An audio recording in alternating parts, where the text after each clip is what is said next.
ঠেলা গাড়ি এরকম করে রাখে।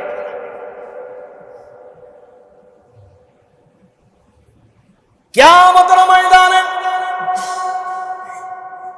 সমস্ত মানুষ যখন জমা হয়ে যাবে, আমার পয়গম্বরকে কিয়ামতের ময়দানে উপস্থিত করা হবে।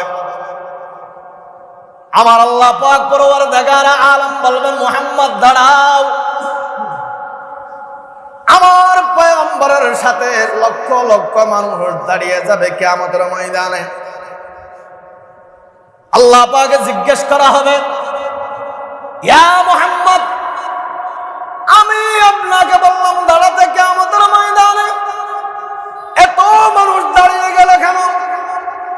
বলে, আল্লাহ পাক পরওয়ারদিগার আলম দুনিয়ার জমিনে এই মানুষগুলো আমার সাথে নাম বাজাই রাখছে মুহাম্মদ। আমাকে মুহাব্বত করার কারণে, লক্ষ লক্ষ মানুষ আমার নামের সাথে মুহাম্মদ বাজাই রাখছে। আল্লাহ পাক পরওয়ারদিগার আলম আর পক্ষ থেকে ডাক দেওয়া হবে, মুহাম্মদ, আপনাকে মুহাব্বত করার কারণে যারা নাম মুহাম্মদ রাখছে, আজকে কিয়ামতের ময়দানে তাদেরকে বেলা হিসাব জান্নাত দেওয়া হবে। সুবহানাল্লাহ। নাম মুহাম্মদ রাখার কারণে কিয়ামতের ময়দানে আমার পয়গম্বরের নামের সাথে নাম বাজাই রাখার কারণে কিয়ামতের ময়দানে মাফ করে দেওয়া হবে। বড় করে বলেন সুবহানাল্লাহ। দেখছেন, একটা ছেলের নাম মুহাম্মদ রাখেন নাই আপনি, একজন আপনার দাদার নামের সাথে নাম রাখছেন, আপনার পরদাদার সাথে নাম বাজে রাখছেন, শাশুড়ের নামের সাথে নাম বাজে রাখছেন। আমার পয়গম্বর বলে, আমাকে মুহাব্বত করো কি কারণে? আমার মুহাব্বতে একটা ছেলের নাম মুহাম্মদ রাখো নাই। বড় করে বলেন নাউযুবিল্লাহ। মুহাম্মদ আমার পয়গম্বর যখন দুনিয়ার জমিনে আসছে, আমার পয়গম্বর রবিউল আউয়াল মাসে দুনিয়ার জমিনে আসছে। আমার পয়গম্বর যখন দুনিয়ার জমিনে আগমন করে, আসমান কাঁদে, জমিন কাঁদে, চন্দ্র কাঁদে, সূর্য কাঁদে, সবাই আমার পয়গম্বরের জন্য কান্দে। সুবহানাল্লাহ। আমার পয়গম্বর যখন দুনিয়ার জমিনে আসতেছে, আসমান আল্লাহর দরবারে ফরিয়াদ করে, আয় আল্লাহ, আপনার পয়গম্বরকে আমাকে একটু ফজিলত হাসিল করার জন্য আমাকে একটু আপনার পয়গম্বরের সাথে লাগাই দেন, বাজাই দেন, আমি ফজিলত যেন হাসিল করতে পারি। বড় করে বলেন সুবহানাল্লাহ। জমিন আল্লাহর জমিনে ফরিয়াদ করে, রাত আল্লাহ পাকের দরবারে ফরিয়াদ করে, দিন আল্লাহ পাকের দরবারে ফরিয়াদ করে।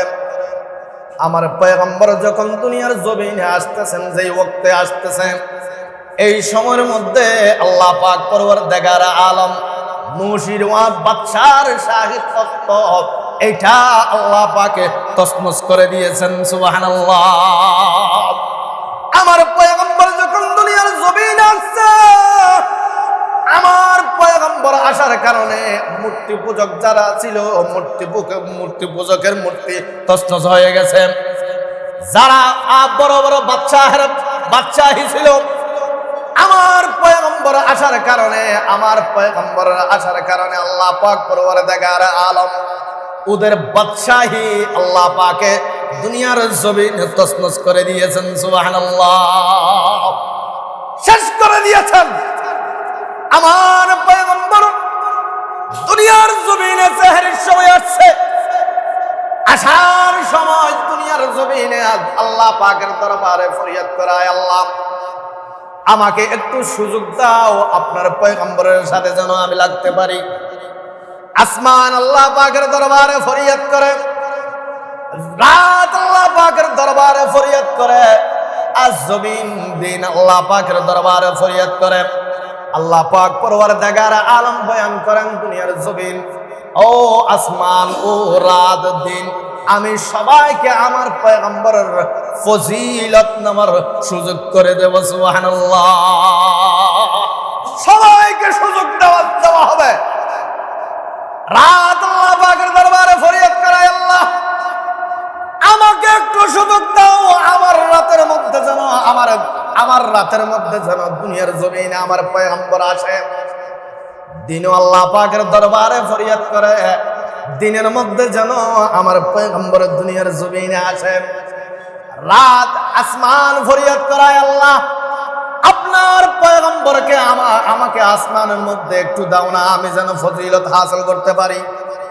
জমিনও ফরিয়াদ করে, আমার আল্লাহ বলেন আমি রাতকে খুশি করে দিলাম, দিনকে খুশি করে দিলাম।